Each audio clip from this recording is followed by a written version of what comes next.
Hi everyone, Rooparani ఛానల్కి స్వాగతం సుస్వాగతము. కాకి చికెన్ ముక్క. అనగనగా ఒక ఊరిలో ఒక 2 ఉడతలు ఒక తెలివైన కాకి ఉండేది. కాకి ఒక గోడ మీద కూర్చొని ఎదురు చూస్తుండగా అటువైపు నుంచి వస్తున్న ఉడతలు రాములవారి గుడికి వెళ్ళి వస్తున్నాయి. ఇంతలో కాకి కనిపించి ఎక్కడికి వెళ్ళి వస్తున్నారు అని చెప్పేసి అడిగింది. అడిగితే గుడికి వెళ్ళి వస్తున్నాము, రాములవారి గుడికి అని చెప్పి అన్నాయి ఉడతలు. అయితే మీకు ఒక మంచి సందేశం ఇస్తాను, తప్పకుండా పాటిద్దాము అని చెప్పేసి ఆ కాకి చాలా తెలివైన కాకి అన్నమాట.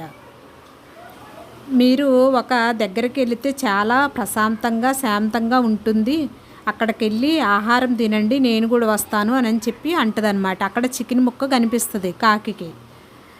సరే అని చెప్పేసి 2 ఉడతలు రాములవారి గుడికి వెళ్ళి వస్తూ ఉండగా ఇంతలో అక్కడికి వెళ్తాయి.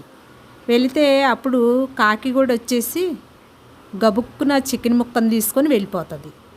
అప్పుడు ఉడతలు అనుకుంటాయి, అబ్బా ఎంత తెలివైన కాకి, మనము వచ్చి ఆహారమే తినలేదు, అప్పుడే చికెన్ ముక్క తీసుకొని వెళ్ళిపోయింది కాకి అని చెప్పేసి 2 కూడా ఘర్షణ చేసుకుంటాయి.